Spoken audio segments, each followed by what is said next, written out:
All right. Today on the Strategy Shift podcast, we're joined by Weston Lyon, author of 23 books. Dude, 23 books. Are you on something? What's going on, man? I would never do it again. Let's just say that. Okay, all right. That's and Tom, how many books have you written? Have I written? Yeah. Yeah, that's zero for myself right now. My co-host is a slacker. Okay. Now I've read quite a few books, but not written. That's Oh, maybe good. Oh, good. I'll be talking a Including little his bit. latest, the book writing blueprint and founder of Plug and Play Publishing. Weston is known for helping entrepreneurs turn their ideas into powerful books that grow their businesses. And he's one of the only authors to write 9 books in 11 months. Great to have you with us. 9 books in 11. Dude, did you sleep? What was going on with it? All right, well, I appreciate that, Adam. I appreciate you and Tom having me on.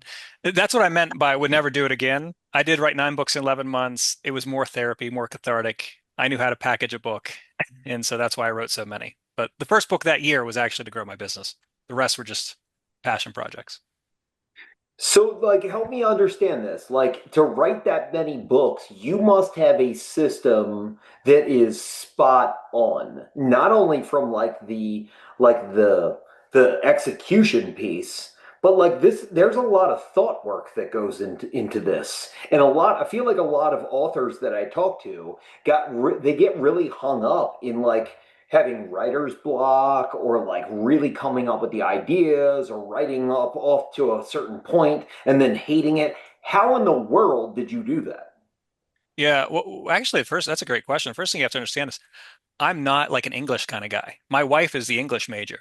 My wife is a smarty pants in our family. I actually started off back in 2005. I wrote my first book, and it Mm, was for my personal training business. And so I wrote that book. I rode that wave for 3 years. I got on radio, I got on TV. I started speaking at local events, started speaking at national events. And then in 2008, I wrote a second fitness book to grow that business. And then I had the system dialed in because I was writing in those 3 years in between. And I had the system dialed in. And then I wrote the second fitness book, which was the first one of 2008. And then I just started writing books after that, time management, marketing. I just started anything that was on my mind. I was, like I said, it was cathartic, it was therapy. It was just mm, getting ideas out, but I had a 5 step process that I just kept going through in my head.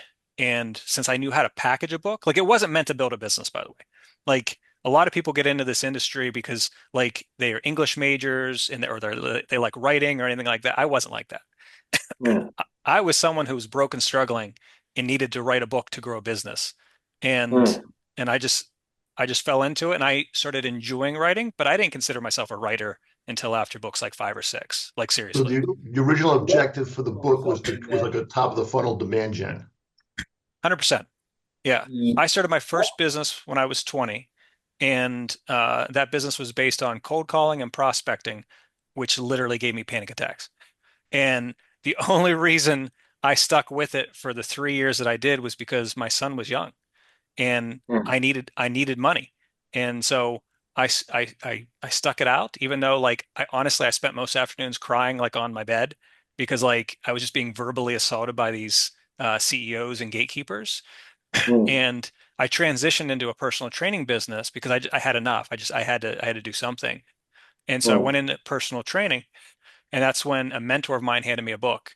And I'll never forget when he handed me this book, I was flipping through it, and there was one chapter called Positioning, Not Prospecting. Positioning, not prospecting. I knew what prospecting was. I didn't like it. Like, mm, like that was something that, like I said, gave me panic attacks. And but positioning, I didn't know what that was. And the chapter was very, very simple. He just said, listen, if you position yourself like every other salesperson, there's nothing that separates you from your competition. There's no reason mm. for someone to trust you. But if you write a book, you immediately position yourself as an expert and authority in your field, and people will That- instantly have trust and confidence in you. And then he's like, and then what you do is you take that and you go out and you speak and you go out and you take that and you get on TV and on radio and on podcasts, and podcasts didn't exist back then. We called them teleseminars. But I wrote that first book in 2005 and everything like that just changed. I was able to get on the radio, I was able to get on TV. I mm, got on teleseminars. They weren't podcasts back then, but I got on teleseminars. I started speaking at local events, started speaking at national events. And so, yeah, it was Adam, to answer your question, it was all lead gen in the beginning. All right, so let's have this question then. Like the chances in today's market, if you actually want to monetize the book itself versus using or leveraging the book for a business asset, what are we looking at here? I mean, like, is there any possibility of a normal individual reaching a point where they become a New York best-selling author and like making big time money off of a book? Slim to none for most people. Hmm, I mean, like as an example, I have a referral partner that I refer to get on the New York Times bestseller list. They're bought lists. So whether you're hitting Amazon bestseller or New York Times bestseller or whatever, they're bought lists. And so you have to know it's a game. You have to know the game. And sure. so we only work with business owners. And so our whole business model is based on helping business owners leverage their book to grow their business. And there's dozens of ways they can do that. Hmm, To answer your question, um, can anyone go out and do it? Maybe. I don't know how. Like it would take a lot of work, a lot of effort. It would take a lot of money to go out and hmm, actually do that. Like as an example, like to hit New York Times, like if you're buying that list, if you're buying to get on it to do everything, to pay for the service, it's hmm. 1.4 million. Yeah. Well, I think it's an important distinction, right? Because you're stating I'm only working with business owners, and you have to understand that I'm going in here and using this as a tool to generate Exactly. business. So if you're going in thinking I'm going to make a ton of money selling this book, that's not the case. No, no. I'll give you an example. We work with a lot of coaches, consultants, and speakers. And so I just had a speaker a couple of weeks ago send me a text, and he said, "Hey, I just sold 1,000 books to a company that I'm speaking for." And I was, of course, high fiving, give him all the praise. Right. Sure. He's self-publishing, so it's roughly $10 a book profit, let's just say. So 10,000, or I'm sorry, $10 a book times 1,000 books, a $10,000 day. 10 It's a grand. pretty good day, right? Mm, But he charges $5,000 a speaking gig. yeah. So And you make more so, money on the book sales than the speaking fee. well, he did for that speaking fee. But here's the point I want to make. It's easier to go out and get two speaking gigs to go out than to sell 1,000 books individually. And that's what Yeah. people who aren't business owners that's what they're trying to do is they're trying to sell these books individually, so to speak. There's ways to do Yeah. it in bulk, but it's so much easier to sell books in bulk, so much easier to leverage the book to go out and get clients where you can make your investment back so much faster than if you're, peddling books, so to speak. Does that make sense? Yeah. Absolutely. 100. Yeah, yeah. So help me out with this, right? Like there's two different things here, right? Like there's the like e-version of your book, right? And Okay. then there's the actual physical version of a book. And Yep. for me, I like both. You know what I mean? Like I do my Kindle reading, but also have a full library of a bunch of physical books. And I can't get past the fact that reading like a physical book is there's something spiritual about that, and I will never give that up. I like both aspects of it. But then when You and we me come both. to business, Weston, where do you see this from a standpoint of like, how do you go through the conversations of like, what should we do here? A hybrid approach, having both? An ebook is just easier and less expensive? Or should we be sending like this lump mail with a real book and my like message and all that kind of stuff? How do you make those decisions? That's a phenomenal question. Adam, I thought you were going to be carrying this conversation. Tom has just completely Well, taken a over. lot of times I feel bad for Tom. I like, I lose a false sense of confidence when we let him ask questions. I love the dynamic. You guys are so good together. He's been So, trying his best. I actually took over and just muted him. So like, you know, Piggyback on Tom's question, like you even mentioned, even when I had our first one-on-one, you sent me the electronic version of the PDF, right? And mhm. then what's the decision process? Is this guy worth actually mailing something, mailing a yeah. hard So copy? Adam, you Okay, were those are you two different were questions. So let me both. cover them Oh, both. yeah. Uh, because this, okay, so to answer Tom's question first, we always do a paperback, hardback, and Kindle version of our clients' books. And there's a reason for that. And um, we don't do audiobooks, by the way, but I refer out audiobooks because that's another format that people enjoy. Like whenever I like a book, I'll actually buy the all three. I'll buy paperback, Kindle, and audiobook because I like to learn in all three manners. Yeah. Yeah. And so, but we always do the Kindle, paperback, and hardback for a reason, because the Kindle or the PDF, the ebook, that's really easy to send out to let people see your material, to let them read it, to allow them to be indoctrinated by your philosophy. It's really easy. It's really fast, right? Compared to the physical book, like as an example, like right here, I have our hardback book of our new book writing blueprint. I Right. mail this out. And so like Adam, I just mailed yours out today. Okay. Outstanding. So I got the qualification for the postage. You got the Outstanding. qualification for sending you the Look, physical you're book. such a kind person and feeling bad for him. That's fantastic that you send him gifts. So hold on, you guys are throwing me off. So the reason you want a physical book, the reason we don't just do ebooks for our clients is because just holding up the book positions you as an expert, and you can't hold up holding up Can't hold up a PDF. exactly, can't hold up a PDF. It doesn't position you the same way that a physical book actually does. And this is a really important point because it doesn't matter if it's hardback or paperback, it doesn't matter. As soon as you hold Just up the the book, physical aspect of it. yeah, as soon as you hold up the book, people now see you differently. It's a Mm, different conversation. They see you as the expert. You wrote the book on whatever that topic is, so they see you completely different. And so yeah. you want the PDF and ebooks for specific reasons, but you also want the paperback and hardbacks for other reasons. And that's like when you're going after if you're trying to get on TV, radio, podcasts, that's a great way to send out physical books. If you're trying Mm, to go after your perfect prospects, they're worth mm. thousands, tens of thousands, hundreds of thousands of dollars to you. You'd want to send out the physical book. Makes complete sense. So let's talk about a little bit deeper on this thing for economics, though, right? Like for all intents and purposes, right? Like when you take on a client, Weston, I'm assuming that at this stage you've earned the right of like choice. In other words, you're not a struggling entrepreneur anymore, and that you have the luxury of like taking a yes or a no for people that Correct. are interested, right?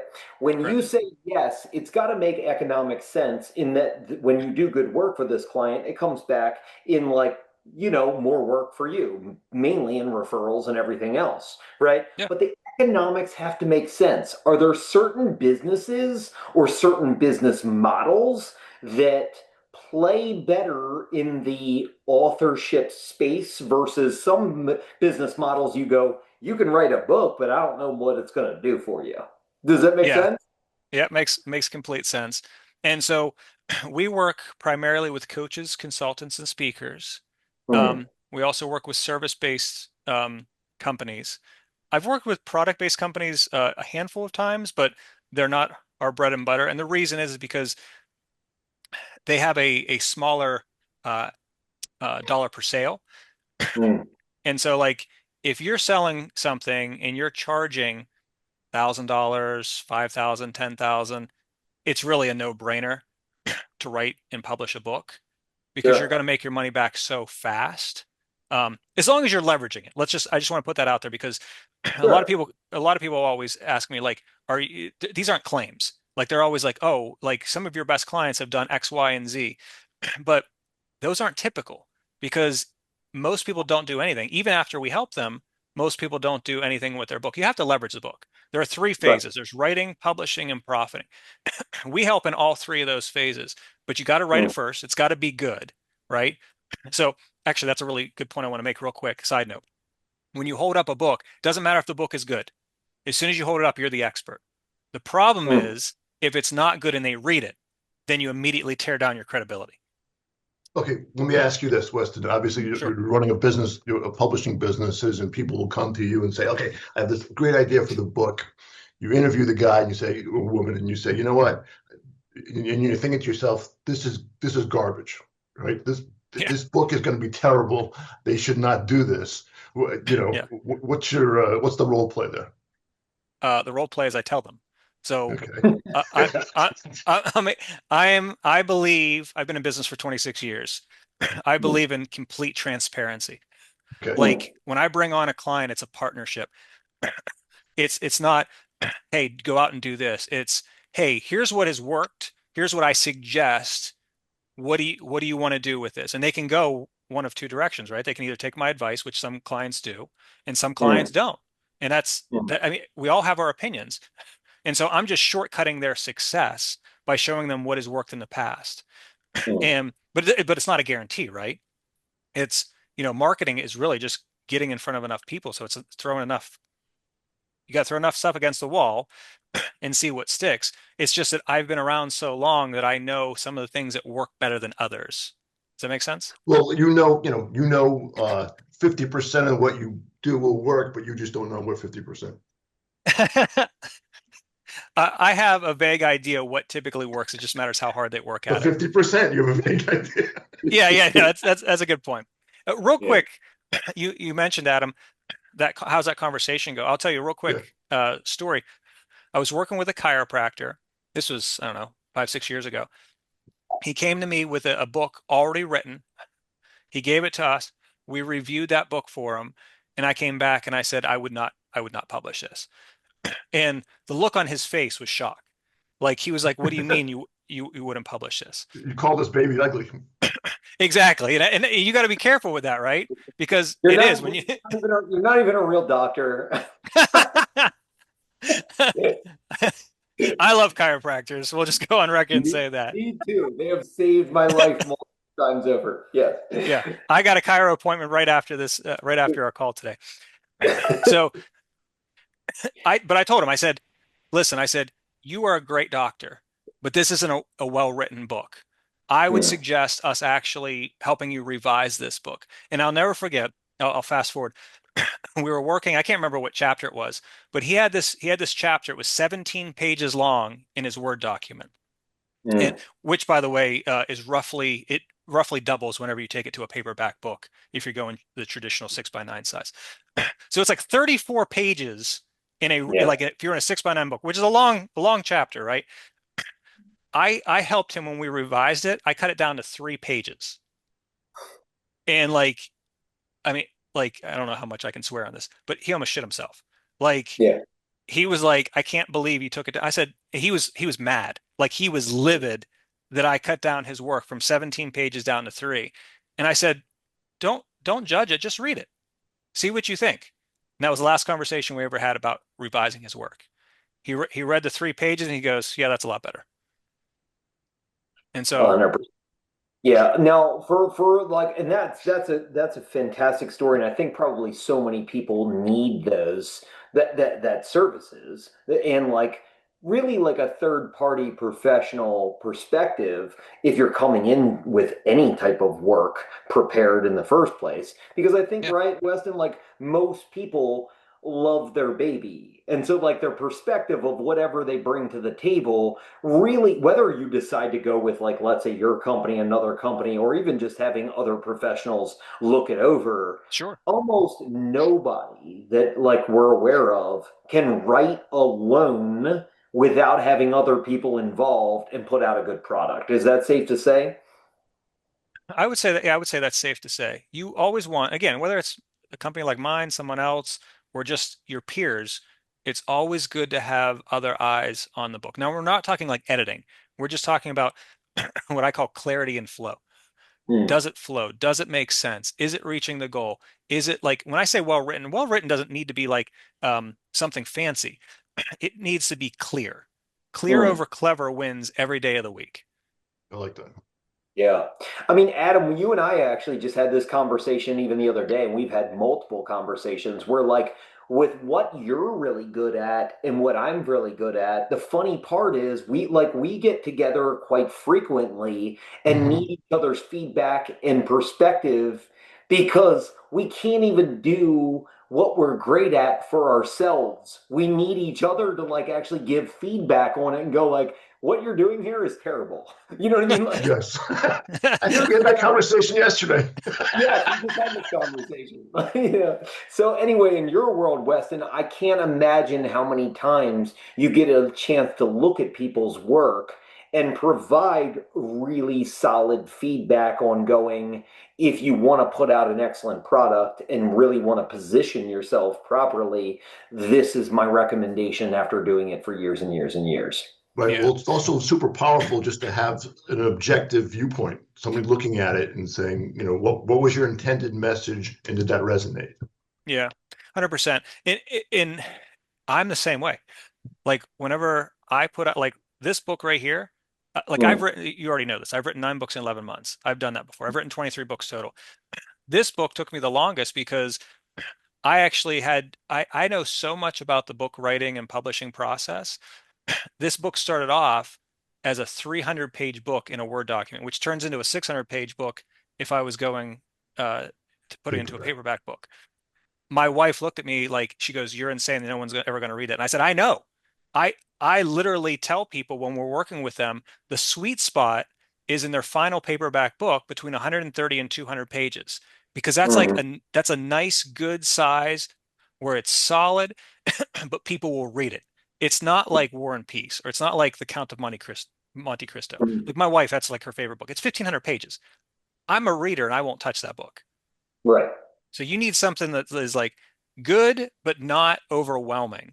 And so the reason I told you that is because that book, the book writing blueprint, she actually came in and helped me revise it.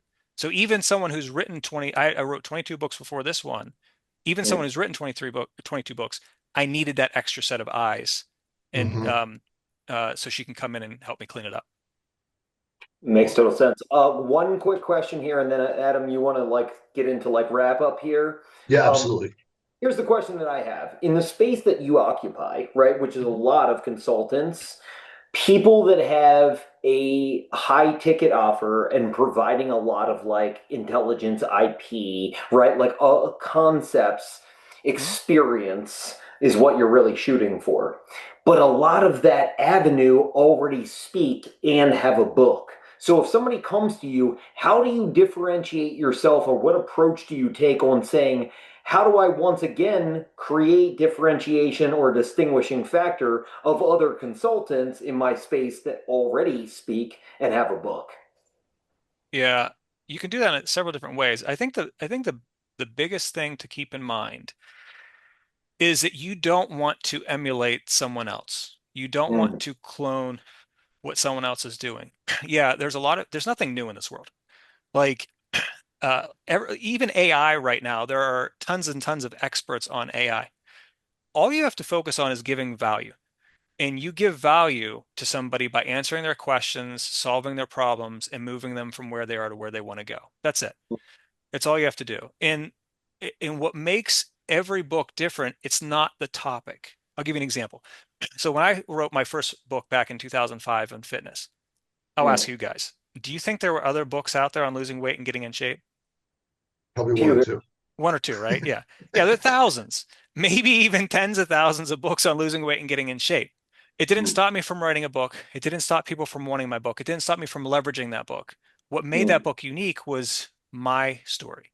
It was mm, and so you got to understand, you don't want to emulate someone else. You don't want to clone someone else. What makes your book different is you, your message and ideas, your story, your process for doing something and achieving results, or your perspective, your way of thinking, your mindset. That's what mm. makes the books unique. There are thousands of books on every topic. It's the author that makes it unique with how Mhm. the stories that they tell and or the process or perspective that they're giving. Outstanding. Weston, we always end something similar each podcast, and that is for Okay. our audience today, which is mainly small business owners, probably many in your space. From our discussion, what is the one or few things that you really want them to take away about our discussion or about becoming an author and leveraging that for increasing the likelihood of your business to progress? What is the 1 to 3 things that you want for a takeaway? 1 to 3 things I want for a takeaway. I think the biggest thing is let me tell you a quick story. Do I have time for a quick story? Oh, Sure. of course. Yeah. So when I was younger, I played deck hockey. And we had a coach that was really big on teaching every player one move, just one move to help them Mm, become better players. And so, like as an example, my buddy Matt was a bigger kid. So his one move was to get his body between the shooter and the net. So when someone would take a shot, he would slide in front of them, take up as much space as possible. That was his one move. I wasn't big, but I was quick. So my one move was to flip the ball. I would flip the ball over the defensive player's sticks, and then I'd run like hell right past them. And believe it or not, that one move worked so well, I scored twice as many goals as I did the year before. So why am I telling you this? So to answer your question is, figure out that one move for you. It could be a book. It was for me. And in my opinion, a book changes everything. A book makes everything else easier. If you want to magnetically attract more new clients, a book makes it easier. If you want to convert sales faster, a book makes it easier. If you want to generate more profit and maximize your profits, a book makes it easier. If you want to get on stage, a book makes it easier. If you want to get on podcast, radio, TV, a book makes it easier. If you want to bring on bigger, more profitable clients, a book makes everything else easier. So focus on the one thing. Again, could be a book. For me, it was. For my clients, it is. But focus on just one thing to take that business take your business to the next level. I absolutely love that message. Weston, it has been great having you on today. I think if anyone in this audience wants to have a conversation surrounding publishing, promoting, or profiting from a book, how do we get in touch with you, and where can we find some information about your business? Yeah, well, first of all, thanks so much for having me on today. Let me give you two things. One, if someone wanted to find me, it's really easy. It's my website, plugandplaypublishing.com. It's plugandplaypublishing.com. You can see all our testimonials of celebrities we've worked with. And we've worked with people who are celebrities all the way down to people who are local business owners. The second thing is, Adam and I were talking beforehand, and I'm happy to give you our new book, The Book Writing Blueprint, for free. So for anyone in your audience that wants that, I can give you guys the link. It's really easy. It's free gift from weston.com/book. That's free gift from weston.com/book. And if you go there, you can download either the audio version or the PDF version completely free. There's no opt-in. Just go, click download, enjoy, and I really hope you write your book. Outstanding. We really appreciate you being here. This was a lot of fun. And I tell all our guests this. I want to thank you for putting up with Tom for a half hour. It means a lot to me. It's been my pleasure. Thank you both.